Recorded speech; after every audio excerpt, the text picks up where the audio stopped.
How's it going, everybody? JT here on behalf of the EV Mavericks for yet another amazing Doots episode, the dailydoots.com podcast, coming live from our Ethereum, the daily general discussion on Reddit. Thanks again to the EV Mavericks for hosting yet another episode. This is episode, 147 for this May 1st, May Day, 2026.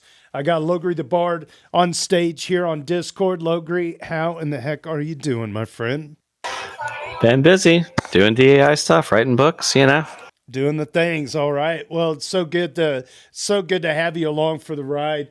It's always nice to have you here. We're running an hour earlier than usual because I've been voluntold by my wife that her friends and their book club need my smoked chicken street tacos, and I don't blame them, because they're pretty good. They just take a little extra time to do. So we backed it up an hour, and we don't have a guest for this week's episode. This is going to be a pretty quick read-through with a little color commentary by LogrisTheBard. I saw Superfizz was in the chat earlier. He ducked out of here. I hope he comes back in. I'd love to hear from Superfizz. So, dude, if you're watching this, get your ass back on the Discord. I want to see your face, or at least talk to you and listen to your mouth hole. All right. Let's just jump right into this thing. And I want to see if we've got any, I wonder if we have our updated list of people that are coming on in the next, because I know we got some people scheduled. So we don't have them listed here. We got, is it Shutter Network is going to be coming up, I think, next week. That's going to be an off time thing. If I'm not mistaken, I think we had to accommodate the Eurozones to get them on. We'll announce that. We'll make a tweet or whatever. So, all right. Well, enough of that. Let's just jump straight in to our rich list. And I wanted to scroll down a little bit further because we got a rising star amongst us. Alexis Kef is a duder number 12 right now, but consistently getting 1 or 2 points every single week. I expect them to be in the top 10 within a month. So shout out to Alexis Kev. Always posting great content. Aiden Cairo at number 11 at 118. Ethical Trade at 121 in the number 10 spot. The A-Word at 122. Crypto Bow Currency at 137.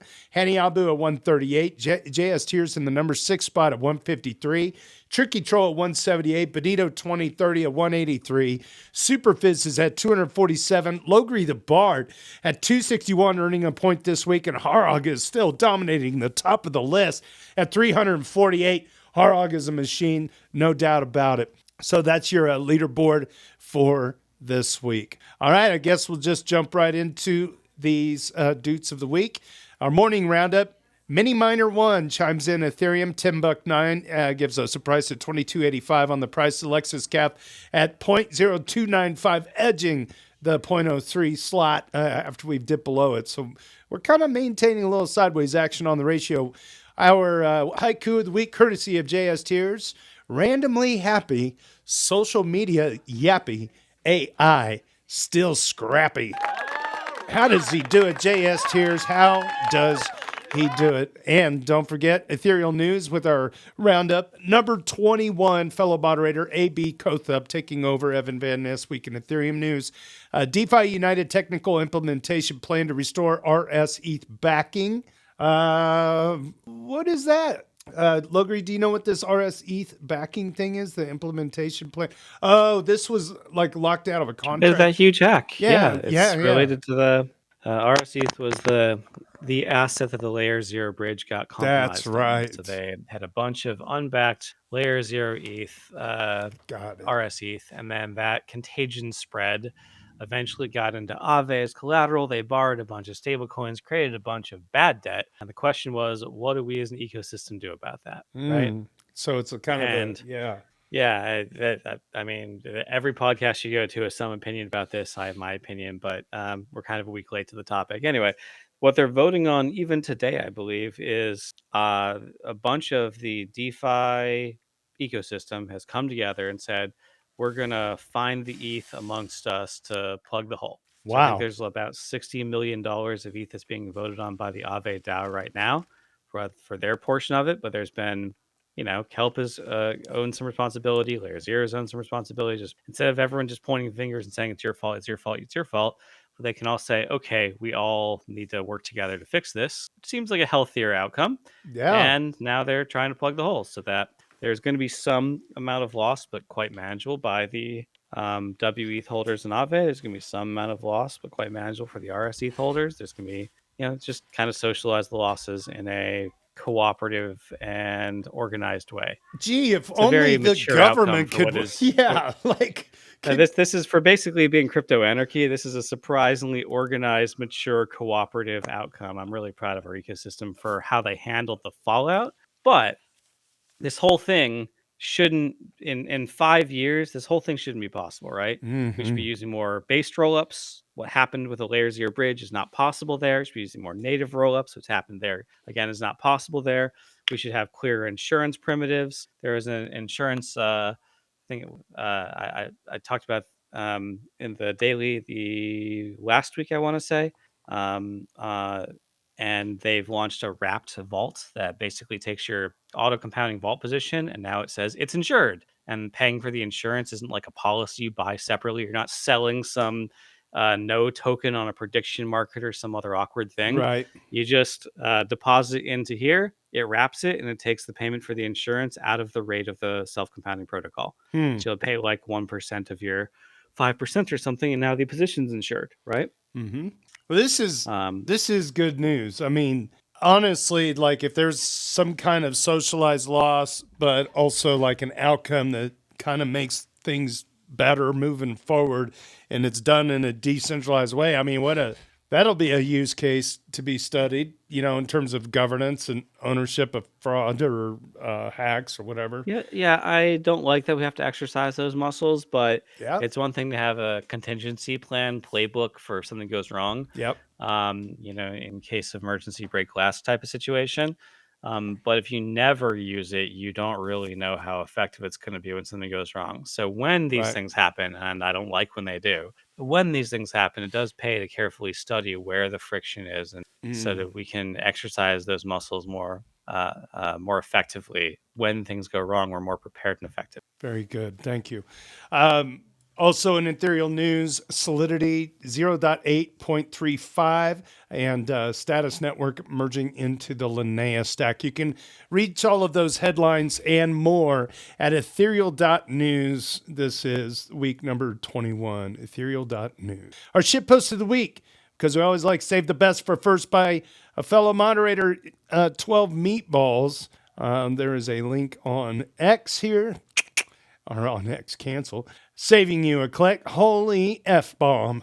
A hairdryer at the Paris airport broke Polymarket weather markets and made someone $34,000 richer. Polymarket was settling Paris temperature bets on a single Météo France sensor sitting near the Charles de Gaulle runway perimeter, basically unguarded. The guy bought the long-term outcome, something like 22 degrees Celsius, when everyone expected 18 degrees Celsius. He bought it for pennies, since no one thought it would hit. Then he walked up to the probe and briefly heated the air around it with a portable hairdryer, sparking the reading just long enough to register as the daily max. Temperature snapped back to normal in minutes. The market resolved in his favor, and he cashed out twice.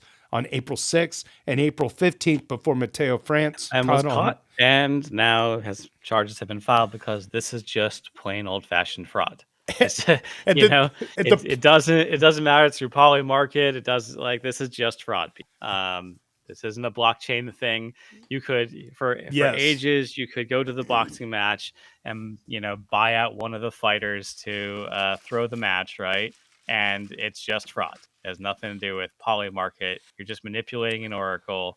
You're manipulating the outcome of a prediction market. It's nothing new or novel. It's just fraud. Well, the punchline to all of that was in one of the replies, outsider trading. He's outside. Get it? Oh, my God. I get it. Perfect. All right, here we go. User Numerous Ruin 4947 hits us with some etherealized hopium. Now, this is the kind of news headline I'd like to see. It's a bit lower than the 740,000 estimate. I'll take it though. According to Etherealize, they update the long-term ETH price prediction to $250,000. If Ethereum captures the same monetary premium as Bitcoin and gold carry as stores of value with a combined market cap of $31 trillion, that implies a price north of $250,000 per ETH. The report argues ETH is unique in the history of money in being both a value store and a productive asset. Etherealize, the institutional marketing and product arm for the Ethereum ecosystem, has set a new long-term price target of ETH at $250,000, arguing the token represents something of a unique asset in the history of money. The price call is significantly lower than Etherealize's previous $740,000 per token target set last year. It's also a significant reach for an asset that is currently trading at $2,300. Quote from Vivek Raman, I'm sorry if I'm butchering your name. It's all about timing and inevitability, says Vivek, co-founder of Etherealize, as he told the block. Quote, we think Ethereum is going to be the backbone of the global financial system and that there's going to be one or two digital assets that become the store of value assets. If Bitcoin is a foregone conclusion, then ETH is the other contender, Raman added. Notably, Etherealize's report does not give a target date for its price prediction. And speaking of Etherealize, I was at Princeton last week for a blockchain conference there. I got invited back. No, they did not pay my way. I actually got on a plane. I know it's hard to believe. And I flew myself there because the professors I met there the first time, they paid for me to go as a study, part of a symposium there about the occult and religion and crypto and beliefs. I don't know why they think I'm a cult leader. It's not like I have a fire pit and we had them on the podcast. I get it. It's marketing. It's networking. You got friends. And so anyway, went back and Danny Ryan was talking at the conference and I'm sitting down at one of the tables near the back and Danny's in the room. He hasn't gone up to talk yet. There's an intermission.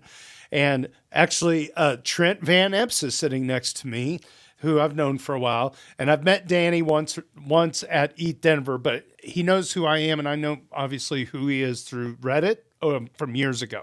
So it was really cool. And he was sitting with Trent and I. And then it was a break time. And then Danny was up and about. Trent was up and about, and Trent comes back to me and goes, hey, Joe's in the hallway. And I'm like, the Joe? Like Joe Lubin? And sure enough, Joe Lubin walks in. Danny is now on stage.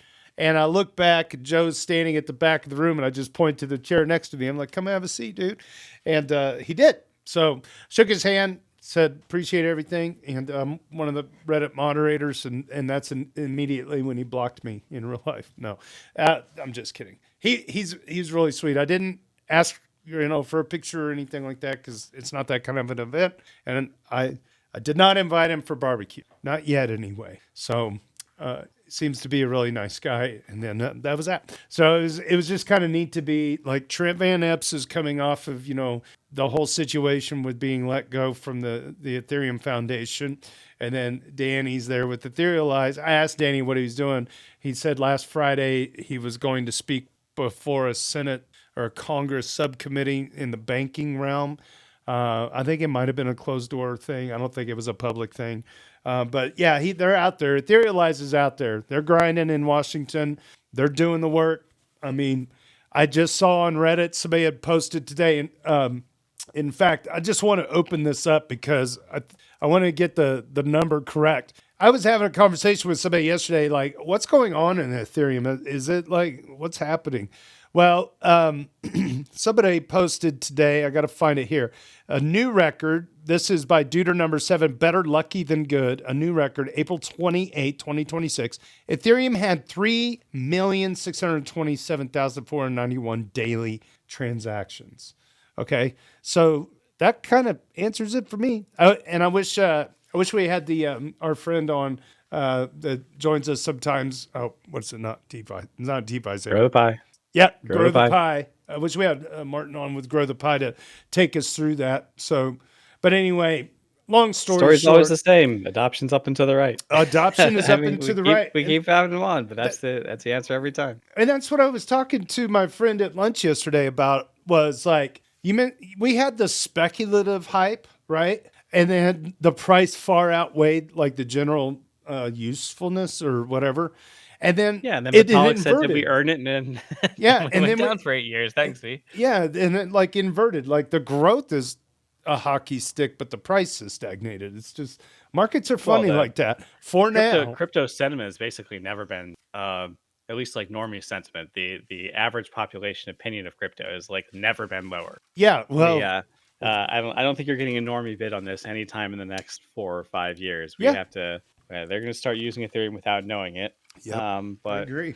basically, it's going to be a long road. So let's talk about this etherealized thing. Their post basically says, "What's the there's only a couple monies in the world." That people really treat as store of value. Here's a bunch of properties, according to famous economists. Hmm. And let's look at Ethereum through that lens. Let's look at Bitcoin, gold, and Ethereum through that lens. And just ignoring the dollar because it's fiat and that's only been around for 50 years and is obviously terrible in a lot of these metrics. So, in terms of store of value assets, they come to the conclusion that outside of gold having been around a lot longer and gold having less inherent cost to pay for security, which you still have to pay for vaults and stuff to store your gold, but Yep. outside of that, the sun paid for the security long time ago, or previous star. Anyway, they basically say, look, here is the monetary premium of the world, basically like what people pay above the intrinsic PE value, or if you want to call it that, for store value assets. What if we just took all of that? Okay, ETH would be worth 250,000. Yep. On what time horizon? They don't state, but it could take us 3,000 years. So it's I wouldn't say this is an investment thesis to buy ETH on any short time horizon, right? But it's just a look at the end game kind of post, right? Say like we know where the this is going. Right. Money, like good money pushes out bad money. There's a bunch of bad monies. You can see the U.S. national debt's at 39 trillion. You can see what this has done for the price of gold to outpace that. But we now have a monetary asset that's better at many of the categories that make something worthy of having a monetary premium. Can transmit faster, right? It is now productive too. And we've never had a monetary asset that can be productive without counterparty risk. And I don't know that that's gold. Gold is gold. Right. It's there. It's inert. Ethereum, you say it's productive, but to make it productive, you have to stake it. If 2/3 of the network disagrees with you, you're the one getting slashed. That's a counterparty risk to some degree, Right. right? It's like it's not if your equipment goes offline, that's a risk. So you're doing a service. There's active work to get the yield. I don't know that I buy the claim that. I mean, you can just sit it there on the network and it's inert, and now it's ETH sitting there inert instead of gold sitting there inert, and that's fine. Hmm. But to claim that's a productive asset, yes, it is. But that requires work. It's like farmland or, raising livestock or something, right? There's active work involved to get the yield on it. Is that work manageable? Can it be delegated? Can it be outsourced? Absolutely. Right? Like you can have Coinbase operate the underlying machine for you and deal with the technical complications. Just sit there and collect your 2% yield. But there is counterparty risk in that, which is what they are claiming there really isn't, right? They'd say like, "Oh, you could lend anything, of course, not you can make gold productive, just lend it out." Well, no, because there's lending risk, right? Right. There's counterparty risk in that. So every way you want to get yield, there's going to be some type of counterparty risk. I don't think it is as categorically different for ETH as it is for other types of yield. It's just a different type of risk, right? Um, and we have the ability to come to consensus with gold. I can't come to consensus. I can't just convince people all around the world that there should be 20% less gold or the gold should be reassigned to whatever, right? You'd have to go with the military and physically extract it and hand it to someone else in order to move it out of like North Korea or Russia or something if we decide that as a planet. Right. If you can just hard fork, right? We have that ability in theory that doesn't exist for gold. I think that's probably more of a good thing than a bad thing. People holding gold might disagree with me, and that's fine. They can choose to put their money where their mouth is and hold that asset. So heavy. And it's just a war of belief. Speaking of your blockchains and belief in cult, right? Yeah. Money and monetary premium is really social faith. It's a matter of what all of us choose to believe in and what we choose to do with the resources at our disposal. Some of us choose to put it into store of value assets. Yeah, there's things that are much, much rarer than gold that have a much lower value. It's just gold has some permeated the brain. Yeah, I mean, It's antimatter is pretty, worth antimatter is worth a hell of a lot, but good luck selling it, right? There you go. Well said. Okay, yeah. And I forgot to mention Numerous Ruin is the original poster that posted this on the daily thread as a Duder number 45 for this week. 12 Meatballs is a Duder number 55 for the previous article on the Paris airport shenanigans with Polymarket. That is so funny. That is a great story. It's a real deal fraud scheme. And as Logri aptly said, it has nothing to do with crypto. It has everything to do with fraud and just generic fraud. All right, Someday It's Dark. User Someday It's Dark, Duder number 35 for this week, tells us about the community support to help cover the losses in the recent hack and spots a fake token taking advantage of the DeFi United's work. So this is going through the kelp disaster we just rehashed a little bit ago. The financial support is coming in from EtherFi, Athena, Lido, and Stanny at Aave. Can anyone with any Twitter clout help out here? Let's open this up. Someone donated. Oh yeah. I think this got banned in the EV Mavericks Discord. So someone donated DeFiUnited.eth and spun up a tracker. It's nice and all, but I started looking at the transactions on DeFiUnited.eth and found it attached to a new ERC20 token, and he lists the address here. And I thought, what the F is that? And found this, and it's DeFiUnitedFund.com. Someone appears to have spun up a token and a vibe-coded website. The phone number for the web registrant is associated with scams. This is a scam. So yeah, be very, very careful with that. Good looking out. Someday It's Dark. User Goodluck11235, Duder number 1 for the week. A Duder number 1 for the week. Awesome. All right. Kicks off a discussion about AI attitudes in the Ethereum community. Uh-oh. I hear Logri getting warmed up. The Ethereum community is obviously split around AI. I would argue that regardless of what we want, it is a strong influence, and I believe we should not ignore it. We had it good as the first to offer a credible token launch model, and then DeFi, and then NFTs. But we finally have a serious opponent that is trying to eat our lunch. Solana doubled down on meme coins and benefited greatly. Even if you believe meme coins are utter garbage, Solana rode that wave successfully. The difference here is that AI isn't a fad. It is here to stay. I believe we should be active in how we compete for market share. How we go about it is debatable, but I think this should be a clear goal and that we should not bury our heads in the sand.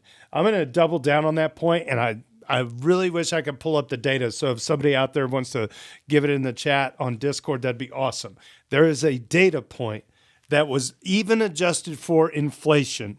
The amount of dollars in the last 12 to 24 months that have poured into data centers specifically geared towards AI is the fastest move in any industrial history, whether it be the invention of the train, the internet, the interstate highway system, the speed AI running. is the single largest investment our species has ever made in anything. That's it. And there was a graph that showed the outsized growth of that. Yeah. So if you look at the U.S. highway system, we invest more in AI every year than the total cost of the U.S. highway system. Remember the New Deal, and as a nation, it was a huge financing thing, and we had to build out the U.S. highway system, and it took like decades, right? Yeah. Take the total cost of that in today's dollars. We invest more in AI every year than that entire project. Going to the moon, peanuts compared to what we've invested in AI.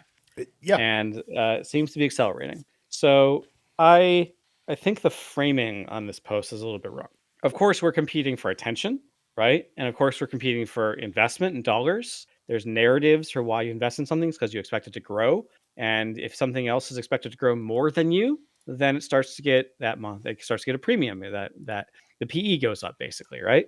Because it's pricing in future growth, and that means that money is kind of parked over in a different ecosystem than ours. And so, yes, AI is sucking all the air out of the room, but sucking all the air out of the room for everything but oil and maybe defense at the moment, right? Because of other things that are pretty good narratives about, blowing stuff up and rearmament of Europe and destruction of like 20% of the world's oil, capacity between the Ukraine war blowing up Russia and Iran. Yeah. So like there's always competing narratives in a market.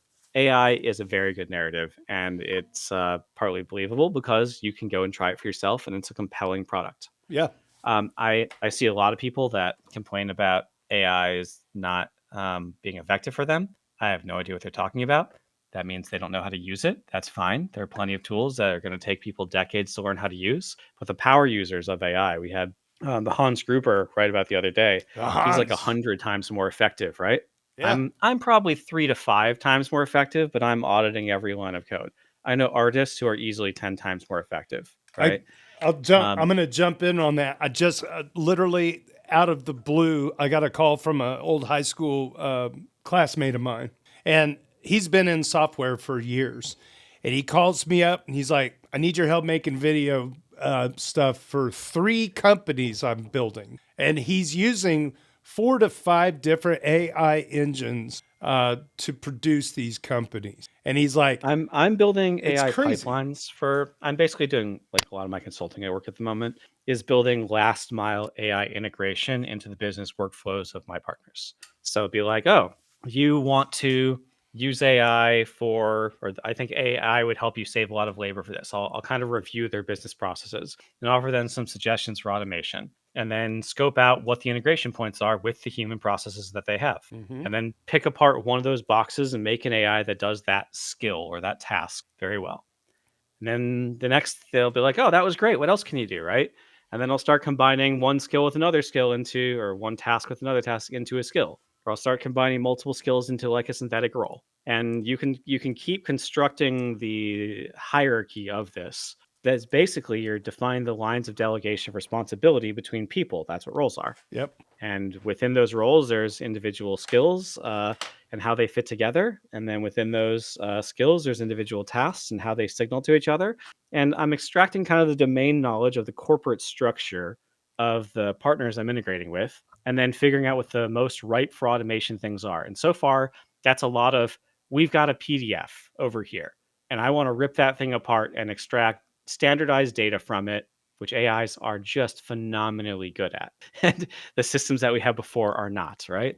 Yeah. So I'm doing this for look at this architecture diagram and extract a full inventory of every part. Look at this legal document and extract every legal obligation between the two entities. Look at this, this this purchase sale agreement, and then tell me whatever. Tell me when the vesting is going to happen on all these tokens for all these whatever. Tell me from all these legal agreements that I've signed because I'm an LP into a fund. Tell me when I'm expecting to get like create basically a forecast of my finances. These are all just like go to messy data, use AI, standardize it, and then apply data analytics on top of it for automation. This is all AI workflows and skills put together and last mile integration. But your random LP into a fund does not want to do all the last mile integration themselves. Your construction worker or owner of a construction company is not an AI engineer, has no idea how to apply these things themselves, right? So there is just this last mile integration. The AI tools are there. They do 90% of the work for me, but that last 10% still is a full livelihood. And as I don't want to make this all about me. I was going to go back to the AI point. So the AI is definitely here. It's definitely here to stay. We're definitely competing on mind share. We're definitely competing on money, right? Just there's a limited amount of that, and it flows around based on the mind share. I agree with the poster entirely on that. Where I disagree is that the crypto community is split on AI. How we open Mm-hmm. with that is I don't care if you think AI is good or bad. It's here to stay. I agree with him on that point. But we need the consensus I have from decentralized AI providers is that the solution to bad AI is defensive AI. The solution to centralized AI is decentralized AI, right? So they're going to be using AI to feed you bad stuff from the meta algorithm.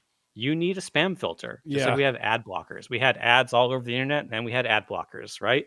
You have your personal defense layer in your browser, right? That protects against the spammy bad efforts. We have AI generated slop, and we need basically ad block for AI generated slop. I fully agree. And you use blockchains for that. I find myself on YouTube wishing there was a way to filter out videos that, let's just say, top 10 places to eat in Manhattan, Kansas. And it's nothing but a cartoon, like cartoonish AI generated version of whatever it thinks Manhattan, Kansas has for Yeah. restaurants, along Yeah. with like whatever fucking Yelp reviews. And it's like, we need to figure out, yeah, do the blockchain thing. Yeah. I So get you. that so you add an information provenance trail that says what this video came from and metadata about it. And so you can immediately Bingo. go like this came from an account. We can use proof of location services. We have an Icon Cloud system. That's a we have a system for that to prove where you are in the world.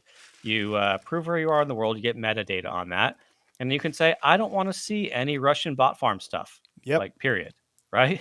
I don't want to see things from this company that has AI pack money or whatever, right? Whatever your biases are that you want to strip out of your information feed, you can deliberately curate your information bubble so that you're not being steered by external forces. So you can describe your values Yep. and in plain language, and AIs will be able to shape that into a policy and then use that policy to filter the information coming to you. And it'll do it on the client side, but there's also no reason that Meta should want to send you something knowing that it's just going to get filtered on the view side. So you'll publish that policy to whatever website asks. It says, don't send me any of this crap. Don't send me blah, blah, blah, blah, blah. I'm just going to filter it anyway. Don't waste your data. Don't waste your processing. Just don't even send it to me. And I think more, just as a matter of economics, websites should, over a 10-year period, over a 20-year period, this is going to fall into place where websites will be more friendly about not just spraying AI driven slop everywhere. And the analogy I use again is just like ad block. But in order to facilitate this, you need an information provenance trail, you need reputation systems, you need digital identity, um, you need blockchains for that. Yeah, And it'll be a wild world to see how all this looks even 2-3 years from now. so we're competing with AI for money, for mind share, Yeah. but we're synergistic with AI if you want to make the world a better place. Yeah. Same thing for you've got your centralized AI Claude. Great, it does coding and they've figured that out. But there's a lot of skills that they don't have the data to train for because it's private. Most financial data is private by nature. People don't just outside of the blockchain where things are transparent. Most financial data is private by nature. So it's not like TurboTax is going to feed all the customer data at large out to Claude for training, right? That would break all kinds of laws. Same thing with Mm-hmm. health data. It would break all kinds of laws. It would violate every HIPAA thing, right? You can't just go and give everyone. You take something even as basic as here's an MRI scan. It's a density map. Well, from that you can extract a face. Guess what you can apply on the face? Facial recognition technology. Is it anonymous? Hell no. Even though it just looks like a density map, it's not as though you just need to strip the metadata. Medical data is a deeply de-anonymized thing. That's difficult to handle. You have to handle it in sensitive ways. And so there's a lot of skills like that. Even take something like you're teaching. Okay, so you're a music teacher. Do you think the AI has the data on how you do assessments in order to Right. on the students? No, you do. Now, could you create a data set and train an AI? Plausibly, but that information just isn't on the internet, right? It's just not there for them to access and buy and train in bulk. So you have to get it from the experts. And that looks like decentralized AI. That looks like you an expert on something, or me an expert on something, or construction, companies an expert on their thing. Their internal business processes are what I'm extracting for them when I'm making these workflows. Well, the same sort of thing. We take our expertise and we create smaller expert models that we network together that aren't owned by one centralized force. They're owned by we, the people with the skills. That's So defensive, decentralized AI is an answer to centralized AI. If you are conflicted about AI, if you don't like AI, then this is the answer. Figure out how to make AI a better world. how to use AI to make a better world using crypto usually, because that's how that's going to work. We got the privacy technologies. We're the only ones who care. We have the distributed and resilience technologies. We have the marketplace technology. How do you sell skills? Marketplaces, right? We got the marketplaces technology. So use AI and crypto synergistically to create a better world. Without crypto, you pretty much only have the dystopian outcomes of AI. Yeah, there's going to be right now it's kind of funny. Like I'm the original poster, the comment, the very first line, just to refresh everybody. The Ethereum community is obviously split around AI. I think I agree with you. We're not obviously split. I think a lot of people are vibe coding in the Ethereum community with AI in mind, but for all the good reasons, hopefully good reasons of why it can be beneficial. The normie world, it still amazes me. Like when I read Reddit and they show a factory, this is a real post that I just saw, and the amount of cynicism and skepticism in the comments was pretty revealing that these people are going to be absolutely gobsmacked at how fast some of this stuff is going to take place. Here was the example. They showed, basically, for lack of a better way to explain it, a sorting facility, let's say for Amazon, where there's basically packages that are coming down a trough, and where a human would be, they would look at the package. Is it package A? Does it go on this conveyor, or this conveyor? A, B, and C, based off the barcode. Simple classification. And it was a sorting facility. We've seen people lined up where they would take the package, look at it, and put it on the appropriate shelf or conveyor. They showed what appeared to be humanoid robots doing the exact same thing at about the same exact pace. And the cynicism in the comments was, these robots are not really all that smart. They're just basically a fancy robot arm. And then the next comment is like, yeah, it's like they're just trying to mimic humans, but they don't really need to be in that form factor. And then they're not just trying to mimic humans. They're trying to replace them, right? Yeah, bingo. And the third comment, and this one was killing me, was saying, these humanoids, they're just the torso with the arms and a scanner for a head. These don't even have legs. They don't even need to get up. And I'm like, you freaking idiots. Like, that's like... They work 24/7. They don't need to get up for a bathroom break. They don't need to do anything. They probably won't ever make a mistake. They don't have any native desire. They have no health care, no taxes. It's like... Jesus Christ. People certainly seem to lack vision. Well, why would you get a car? They're not even faster than a horse, Logri. The internet's just a series of tubes. Why do I need the internet? I've got radio. Well, that was a famous conversation between Bill Gates and David Letterman. Yeah, I do. You're old enough to get that reference. I am old enough to get the reference. All right, we'll keep going. That was a good thread, good chat on that one. Also, welcome to the chat, in Easy and Gordy, Palaya, B-Broad, Zombie BP. Good to have you all here on Discord. If you want to check us out, you can come to EV Mavericks Discord. You can find all of our social links at dailydoots.com. Hold on a second. My dad is calling.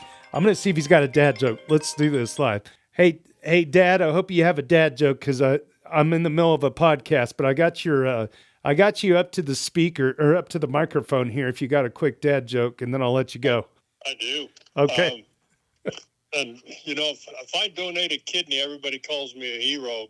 But donate 20, and they start asking a lot of damn questions. Okay, man. Oh, that was dark humor. That wasn't just a dad joke. That's Come pretty on. Good. Oh man, that's yeah. He does that about every other day. I get a call from him with a joke. You donate 20 kidneys, people start asking questions. Oh man. All right, moving on down the lists. Benito 2030 has mixed feelings. Benito 2030 is on our top 10 list, I believe. 183 Doots for the week. So the RS-ETH hole is covered. Okay, let me start with the headline again. Benito 2030 has mixed feelings about users' funds being made whole after the Layer 0 RS-ETH hack, and user Harag elaborates on this. Benito 2030. So the RS-ETH hole is covered. Users are or will be made whole. Is this good or bad? I can't decide. Of course, it's great for users, don't get me wrong, but I am not sure if this is the right thing long term. Is this the right incentive for protocols that aren't really secure? They will just hope for a bailout the next time? I really don't know what to think about that. Tell me what you think. And Harog has a banger here, it looks like. For me, it's not clear, good or bad either. I think the whole situation illustrates the saying, if you owe the bank $1,000, it's your problem. If you owe them $1 billion, it's their problem. Aave tries to get back up as fast as possible. They lost about 40 to 50% of their TVL in the last week, which is pretty crazy. They need to open their markets again, make them liquid, and hope for the capital to return. In my view, it is great that there is a path to get Aave running again. No users will be harmed, which is even better. It also happens relatively fast compared to other paths, like having to wait for Kelp DAO or Layer 0 to make any decision at all, or even make anything else a vague statement. But without accountability and a clearer response to the risks involved, something similar will happen again. Now, with even bigger chances, projects might expect to get bailed out without any financial repercussions as long as they are too big to fail. Projects might get even more aggressive to get themselves lodged in every corner of the space that if they fail, everyone loses. That's not a very good outcome. Aave will have to follow up with a rework of the risk analysis of the various listed tokens, and they will have to be careful on what to add to E mode, which tokens might have stricter limitations. They can add inflow caps, as there is very little reason to have infinite inflow per block, and instant borrow from these. No idea what reasonable limits are. This rework will take time, and during this time, having a closed Aave market would be suicide for the project. I'm also a bit surprised that Aave did not touch the umbrella or the older security fund and pay their contribution from the treasury. Not sure why Aave pays a certain amount per year to Umbrella staker, but then it does not hold the stakers accountable once there is an issue on the L1 instance of Aave as well. Maybe they know it is just a one-shot fund and no one will deposit again for a 2 to 3% yield once the stakers have been wiped out. And now maybe is not the time to access these funds. I really hope that in the background, Kelp DAO and Layer 0 are held accountable. They have shown massive lapses in the setup of their project as well. Was an abysmal incident response in the last 7 days, at least publicly. They have not shown any path forward to resolve the hack, and a lot of their communication was just shifting blame around. These are not serious projects, and I would hope they will not be used in the future. Whew. Hard stinger. Yeah, I can't imagine who would look at the variety of LSTs available and LRTs available and go, yeah, I'm going to use Kelp now. Mm-hmm. Right.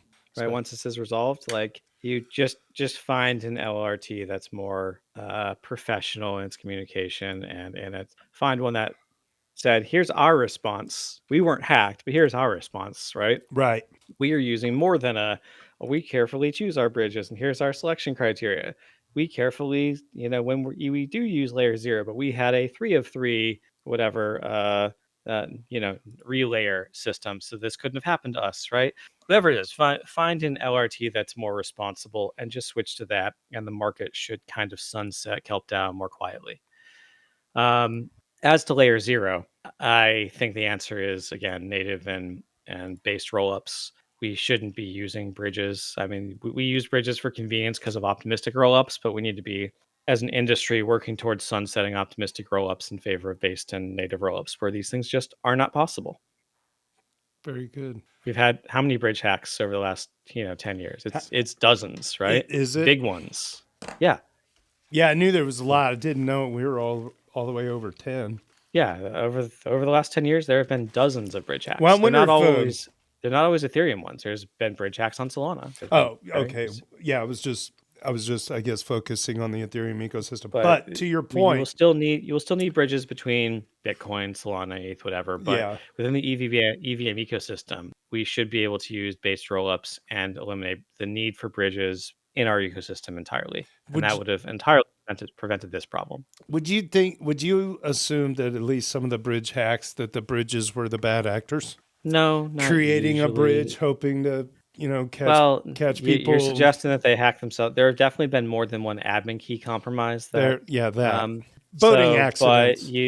But when the bridge gets hacked and you see whose key was compromised, you don't think the police are going to check if that person's quality of life suddenly improved?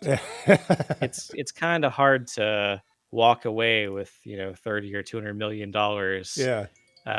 You do what? Shove in tornado cash? Right. Then what? Right? Pull out one ETH a year? Like it's hard. You're eating pork and beans from a can in a 6,000 square foot house. Well, see, you I'm have poor. The 6,000. Like you're the crazy homeless guy in the cardboard box eating beans out of the can and saying they don't know I have 6,000 ETH or something, right? Right. Like he opens up a back flap of the cardboard to disappear into his actual brick. He's got a brownstone in New York, but he sits out on the street all day to give the illusion he's poor. No, I meant more. You just can't cash it out. Right. You can't buy the house in the first place. Yeah. Yeah. It's just difficult money to access. You can access a small stream of it. You're looking at Tornado Cash is just not that big of a mixer. It's not that big of a mixer, and real cash is mysteriously difficult to kind of put into things. I don't think you can anonymously really pull out 100,000 a year from Tornado Cash at this point. It's just not that big of a mixer. So, and I've seen analysis from Paul Brody and other teams on, because he does the Nightfall project, so he very much cares about what's the actual financial privacy and is the current privacy solutions effective. And he strongly makes the case that the mixing solutions are not an effective way of masking your blockchain activity. It can be quickly unraveled, programmatically unraveled, if you're moving any large amounts of money or at any speed. So you have to be very patient and very slow. And I don't think you could even wash out 100,000 a year if you stole 30 million or $200 million from a bridge. So no, I don't think that the bridges were self-compromised. I think they were externally compromised. And it's a shame, but it doesn't have to be that way. You don't have to have admin keys. You can use zero knowledge proofs to validate. I mean, bridges basically have three components to them. One, there's a messaging system. Blockchain A and blockchain B are not aware of each other. So what do? You send an email basically to the other side. You write the message to the chain. Next, you authenticate that message. How do you know that the deposit actually happened on Ethereum? You see a message from some dude who has a key on Solana that says, I say that the deposit happened on Ethereum. But that's not really proof, right? You want something more zero knowledge proofy than that, so you can authenticate it, where you can show the actual block contents, and these things are possible, and they've become much cheaper in the last several years. And the last thing is you have the code that says, I'm going to validate, now that I've authenticated it, I'm going to validate the amount, and then I'm going to emit the token from the other side of the bridge. So there's three components to the bridge. The hard part is the authentication. Is the message authentic, and what does it contain then, and we act on it. So even if you're going to have bridges, as long as the receiving chain can do validation, there's very little chance something like this should be happening. The exception, of course, is Bitcoin, because it doesn't have the logic to validate a zero knowledge proof, because Bitcoin. So Bitcoin hacks on bridges will be an inevitability forever. And I don't know what you do about that, other than eventually sunset Bitcoin, which, going back to the etherealized thing, seems like inevitability, either from security, budget problems, quantum problems, just better money outpacing worse money over decades problems. But somehow or other, Bitcoin needs to adapt or get sunset, just kind of an inevitability. I'm not saying it'll happen in 4 years or 8 years or 12 years.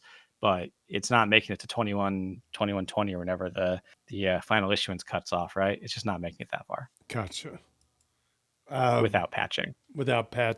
Well, it's a big one. And again, going back to coordination, hopefully, it'll be interesting to see how they once everybody's made whole, moving forward, if it becomes a model of good faith acting. Okay, so user Astafari14, Duder number 61 for the week, at the number 27 spot on our Doots rich list, covers a scary story from France, reminding us to take good security precautions.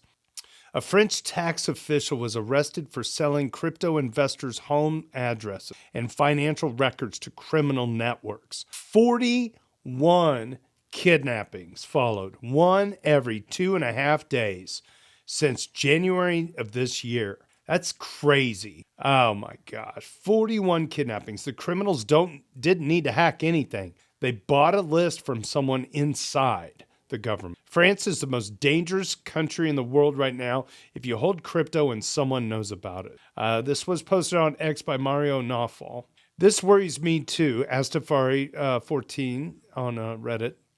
This worries me too, and we've seen similar infiltrations by gangs in Sweden at the police and other government agencies. The thing is, bribes are almost always surprisingly small. Someone doesn't need millions to do anything. They will do it for like $1,000. The problem in the EU is that our sentences are about 1/5 of the US one. Another issue here in Sweden is that where you live is public information. So you could just Google someone to find out where they live. If caught, they will get sentenced to about 8 years and be out after 5. It might sound unbelievably low for someone from the US, but it's the reality. AI says 4 to 7 years is typical, and person's sentenced 8 years for an extremely aggravated assault, aggravated robbery, narcotics, and aggravated weapons offense. This was an 8-year sentence for somebody that was aggravated. Let's see, I can switch this from Swedish to English. Okay, let's see, they're not showing what they did to the victim. But it sounds like you could absolutely beat the living crap out of the victim and do much worse things over there. And the max you're going to get is around 8. They won't get a long 20-year prison sentence in the U.S. like kidnapping a person using extreme violence. The police are also busy. They might not even investigate much, but focus on other things. From 2026, exchanges in EU now collect data for tax authorities on buys and sells, year-end balances for wealth tax in some countries, and transfer. Cheating on your taxes is bad and risky financially, but actually reporting could also be risky both financially and for your own person as well. I haven't bought and sold in a long time, but have a smaller amount on Kraken that I will just transfer out and then delete my saved address to hopefully not get my name, plus maybe my wallet address reported in the info to the tax authority every single year. I was smart that each exchange I used over the years, I used a new wallet address. Question for the chat. Can you own a firearm in France or Sweden? Heavily restricted. But you can? This is a good question for Gemini. Off the top of my head, though, I think in Sweden, you basically need to be able to claim like, oh, this is a hunting rifle or something, right? It's not like you can just walk around with a handgun. It's going to be like a musket. It's going to be like a hunting rifle, right? It's not going to be something you would be appropriate for. Can you imagine like a home break going room to room? You're like pouring the powder down the barrel and tamping the ball down, like stay over there. It's just very heavily restricted. Even the police don't just walk around with with firearms, right? Like I was just curious. In most of the world. I mean, United States, you can have a gun in every room of the house if you want, 2 in the bathroom.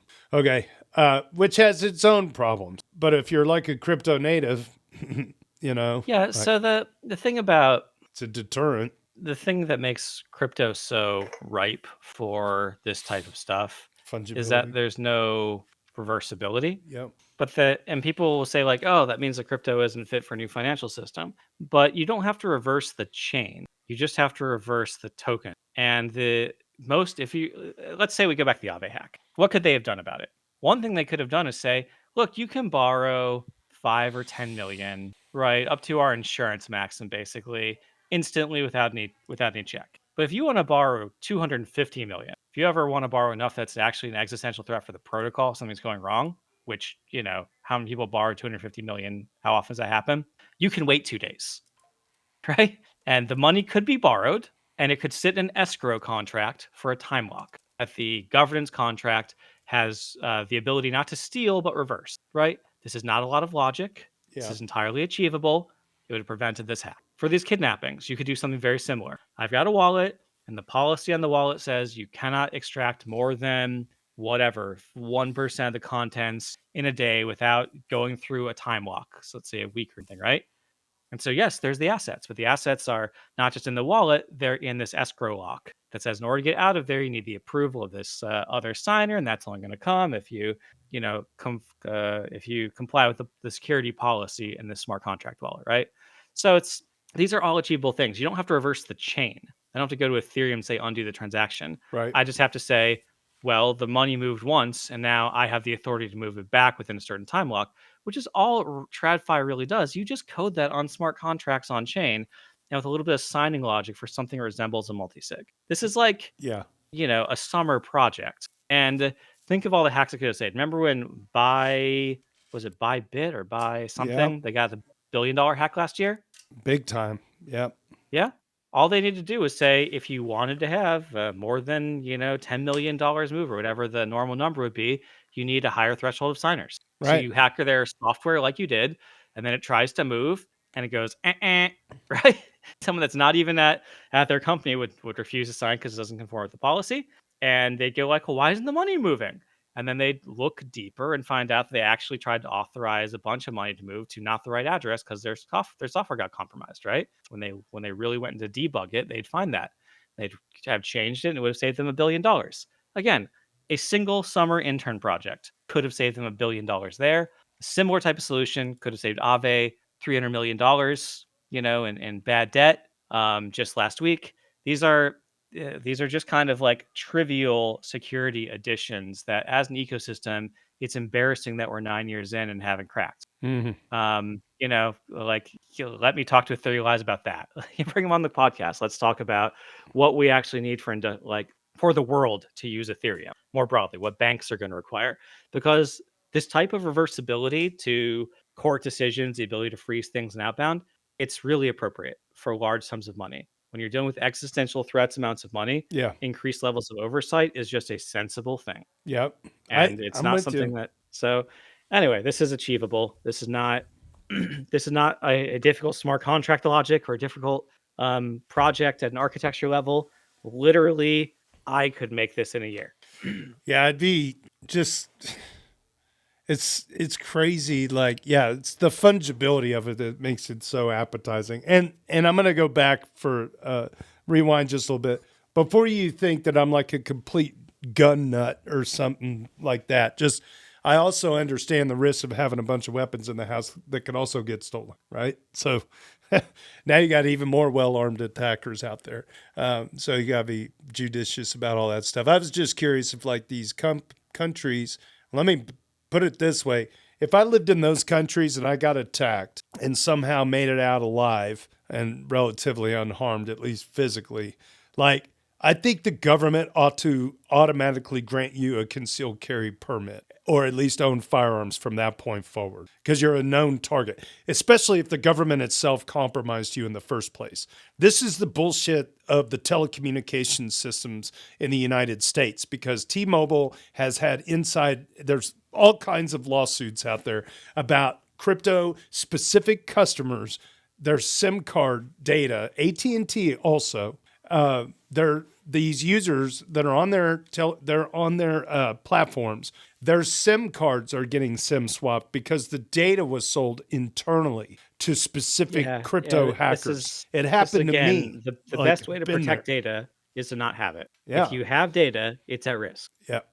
It's just it's a big web of crap to like consider. As a societal level, we could do a lot better on this. Like we have the technology once again. Sound like I'm repeating myself a lot, but in the case of this, we have zero knowledge proofs. I don't need to give you my driver's license. I need to prove you have over 18. Here's a ZK proof of that. Done. Right? Yep. You don't need to know my birth date. You don't need to know my mailing address. The postal service could create an aliasing system where I can call the Postal Service API and generate an alias address. There's an infinite number of them. Right. And I could give each different consumer my alias address. Right. And if that consumer starts sending me spam or I'm at risk, it's not tracked to my actual physical address. If the information's leaked, it's harmless. And the record of the link can be destroyed. And it's only, therefore, if I give out every credit card has a different address, every account I sign up for has a different address. If they leak it, no harm done. You need to also compromise the postal service where you could link it back to my physical address, and I can always burn it. So I could say, I don't want to receive mail on this alias address anymore. If the post office receives it, They go to scan it, bang, it just doesn't go forward. They don't have to mail it anywhere. Just Yep. destroy it. We need a lot. Um, We need a lot more of that. I just want to jump in real you can do quick. that with phone numbers. You can do it with email addresses. You can do it with every point of contact. You can even do that with your Ethereum address. Yep. We gotta solve it. I just noticed a bunch of people hopping on X. You're watching the EV Mavericks Doots podcast. If you want to subscribe to us at dailydoots.com, that'd be great. So right now we're broadcasting out of the EV Mavericks handle on X. We're also on Twitch at EV Mavericks. And we are also on our YouTube channel running live right now. My co-host today is LogrisTheBard from tokenomicsexplained.com. We're going over all of the Doots of the last week. The Doots are derived from the daily general discussion on our Ethereum. So if those of you on X have a dusty old Reddit account fired up, join the community online. It's a great place to chat about Ethereum and related protocols, as well as worldwide macroeconomic stuff. So welcome you in. No trolls allowed. We take care of that on the mod team, and we hope you'll join us. Moving on down the list, got 4 more for this week. User Rhythm of ETH is still dollar cost averaging under 3K. I've been taking a rest from engaging too much on crypto discussions, but I still buy if under $3,000 ETH on a constant basis. I'm willing to hold all the way through as long as Ethereum remains fundamentally the top destination of RWA stablecoins, overall TVL, increasing transactions counts. It's a very promising roadmap. As we read earlier, we had an all-time high of transactions on the blockchain, 3.6 million transactions in the day. I think it was April 26th of this year. Bonus points for clear and unambiguous regulation, quantum securitization, and any UX improvements that would make the value hypothesis expand beyond TradFi, big players adopting the tech. 2030 is my personal horizon. I fully understand why others may exit the moment we cross all-time high, but I'm here for the long run. That number, 2030, I think is a fantastic goal because Rhythm of ETH has been around for quite a while. For this week, Rhythm of ETH is at Deuter 108, pretty high on the leaderboard, one of our probably top 20 contributors. They've been around for a long time, so I'm assuming at minimum they've been investing probably since 2017, and to still be doing that to this day, anything under 3K to them is a steal, and I kind of agree. This is not going anywhere as far as I'm concerned. All right, good. User Harog at the top of our Doots list shares Neithermind's new EEZ demo. Let's see. For people wanting something exciting to play around with and look forward to, Neithermind just released their updated working demo of a cross-chain swap between a rollup, known as a surge, and a sidechain, Gnosis L1, using the EEZ, which is known as the Ethereum Economic Zone tech. Surge is an Ethereum rollup by Nethermind, where they test new tech in production and is not thought to be a rollup for everyday use. Some sources say Surge is a rollup on a Gnosis chain, so I'm not 100% sure what is correct now. My best guess is they spun up a specific Surge rollup on top of Gnosis chain for this demo only.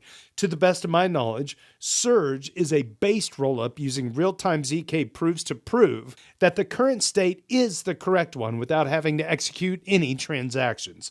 Gnosis L1 is pretty much a carbon copy of Ethereum with shorter block times and lower gas. In my understanding, for the EEZ to work, the current state of both chains needs to be ZK proven.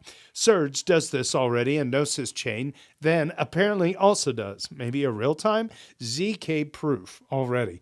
In the demo, you could swap XDAI on Gnosis chain to USDC on Gnosis chain using liquidity on the Surge rollup. They have a big warning sign that this is an alpha version where you might lose all your swapped funds somewhere in the middle, and they therefore restrict the max swap amount to 1 XDAI. I'm a responsible person, so I tested with 0.005 XDAI only. The swap went through seamlessly within about 20 to 25 seconds, which is a bit longer than the block times on Gnosis chain, which is 5 seconds. Most of the time is used for proof generation roughly 15 seconds. The fees were only 0.0003 XDAI, but that is mostly because Gnosis Chain is extremely cheap to use. Overall, this is pretty impressive. The process still has room for improvement, though.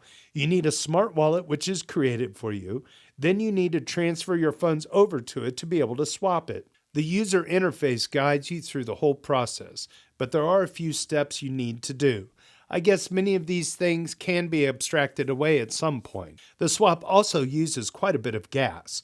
Gas usage is due to having to verify ZK proof on chain. Depending on what one does exactly, many interactions can be put into a single ZK proof. Some of the contracts you have to interact with are not verified on chain yet, but as it is an alpha demo and they have huge warning signs on it, well, that's quite okay for me. The general goal of the EEZ is to be able to use cross-chain interactions to tap into liquidity or funds on other chains without manually having to move any funds over. ZK proofs allow certain transactions to happen one block even though they interact with two different chains at the same time. This approach is only possible thanks to the massive advances in the real-time ZK proving space in the last 2 years. It is still a Herculean task to pull this off, and many small steps need to be done until DeFi projects will use it in the end. It is nothing that will happen overnight. Nevertheless, having the first alpha demo in production is pretty massive. To the best of my knowledge, the EEZ plans to go live sometime in the summer for some chains, but I do not know any details. If you want to know more, the recent Bankless podcast with two proponents of the EEZ is a pretty good example, and it shows how it works and what the needed steps are. And you can find that on the Bankless YouTube channel. If you want to play with the cross-chain swap and maybe lose some funds along the way, here is the link. And it's dex.realtime.surge.wtf. So there you go. I'm not going to right now. A small explainer about the older version of the same demo, blah, blah, blah. Nethermind said they will publish an updated video explainer in the coming days. All right, Harog with some alpha there. User Epstrom reveals Aave's plan to restore RS-ETH backing. This is a Duder number one for the week. A Duder number one. We've had two Duder number ones make the weekly show this week. That's fantastic. This again, going back to the hack and more about that. I want to verify something real quick. Okay. DeFi United, a coalition ecosystem participators should tech. Okay, restored. All right, the background of the. Okay, so we've already talked about the background of the incident. Let's go with the restoring. All right. We'll focus on the restoration part here. Restoring RS-ETH backing. To restore RS-ETH backing, it must reflect its nominal kelp RS-ETH exchange ratio, which is currently at 1.07 ETH. This is being achieved through the DeFi United initiative, which has secured the ETH commitments necessary to restore full operability of the affected system, with the final execution subject to completion of relevant governance approvals, execution timelines, and execution of definitive agreements.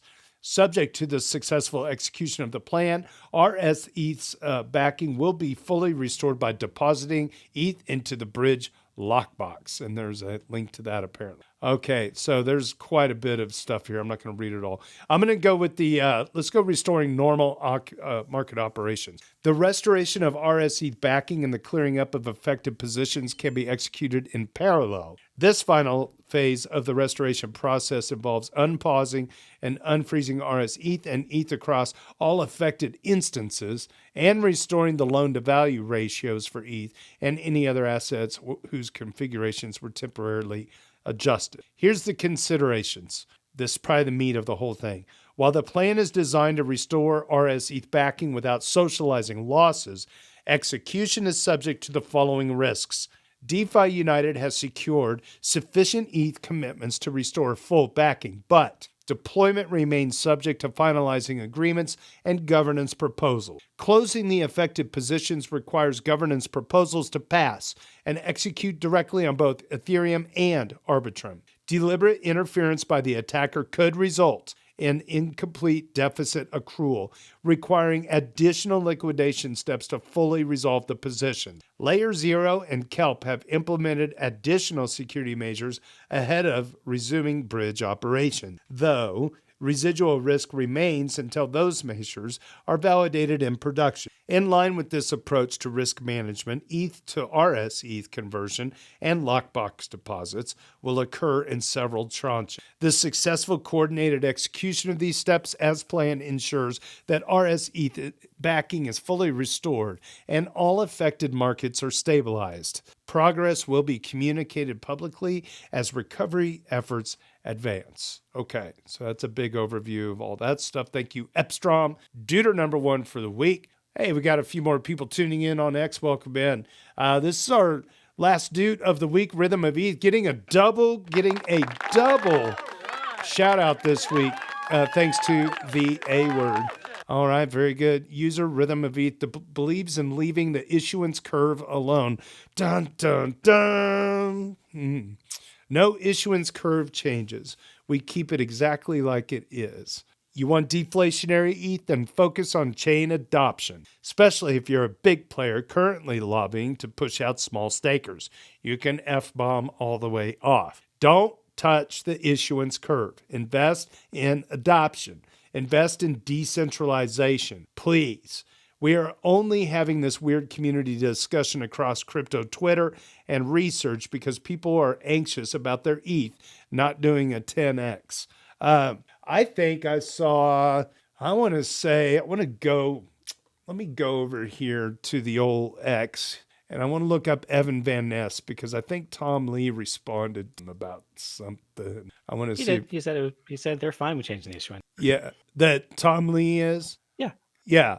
Okay, so yeah, Evan Van Ness did get a reply. So Evan was basically saying, I'm fine with it if Tom Lee is, and I don't know if that was like... Tom Lee said he's fine with it. Yeah, but I'm wondering if that was tongue-in-cheek that he said. Well, I don't know. It was funny that Tom Lee responded. Yeah, that's the big takeaway. It's like, but I mean, Evan's no small dog. He's been around forever. There's a lot of directions you can look at the issuance curve from. One is like, is this our biggest priority? Yeah. Like, there's so many. We could be, working on what used to be the Beam chain idea. We could be working on the larger Ethereum roadmap, but instead we're going to spend countless hours debating changing the issuance from 2% to 1.5%, right? Yeah. Is the difference practical for the opportunity cost of coordinating this change? And you also don't want to be changing the monetary policy of the chain that often. Some people are like, look, Bitcoin's ossified, and that's why Wall Street, trusts it more, and this is why it's hurting our place. So every time we change it, we're resetting the clock on our credibility. And I'm like, yeah, there's just, yes, it probably needs to be a little bit more nuanced. The issuance probably needs to be a little bit more nuanced to how much ETH is staked, et cetera, in order to. And we did have this strategy of minimum viable issuance, and we are probably issuing more than is minimally viable given how much is staked, right? However, it's kind of like the opportunity cost of focusing on this is focusing on something that would actually help adoption, and that matters probably more for the price if what you care about is the price. I agree. And so if the point is security, do you get more security by dropping the issuance rate and therefore lowering the effective dilution? Or do you get more security by increasing adoption on the chain by investing in things like Etherealize or whatever, and then getting, the Nightfall networks or getting bringing all Larry those other Fink and BlackRock, or getting all the RWA stuff, getting Ondo exploding or whatever, right? Backed.fi, like whatever.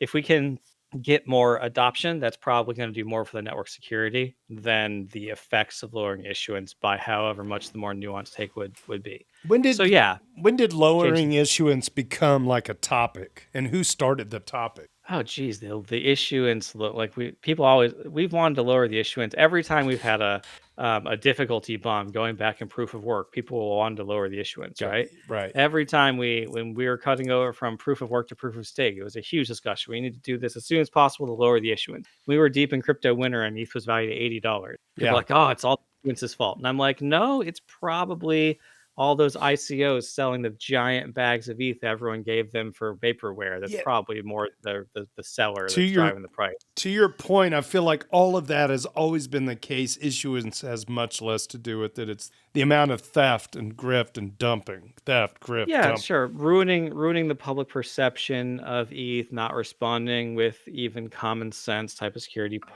policies like we've talked about earlier on the show. Yeah.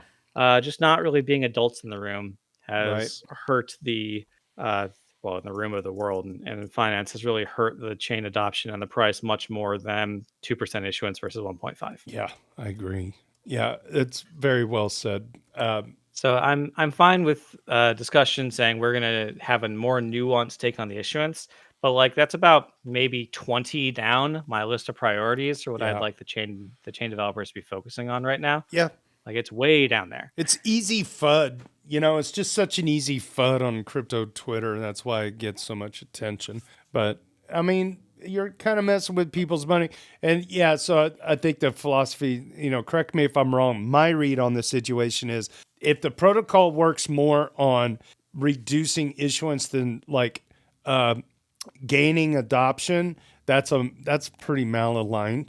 Like work on the adoption side. Second part of that is if you reduce the issuance, smaller home stakers are just going to throw the towel in and stop fussing with it. And then bigger players who stand to earn more long term because they can deal with the lower issuance because it's not really costing them more energy. I've heard that as a theoretical argument. I just don't have any data to back up that claim. I don't either. Way. Okay.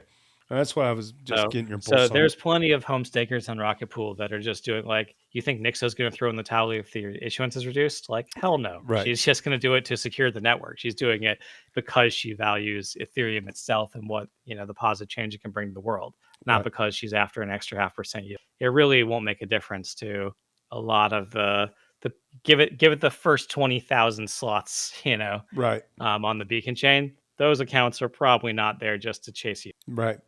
Well, a little shout out to Evan Van Ness there to round out the show. LogrisTheBard can be found at tokenomicsexplained.com. Do you have anything you want to add before we close out? Nope. That's the show. All right. We didn't even get around to playing the song. All right. Well, thanks so much, everybody, for hanging out with us today.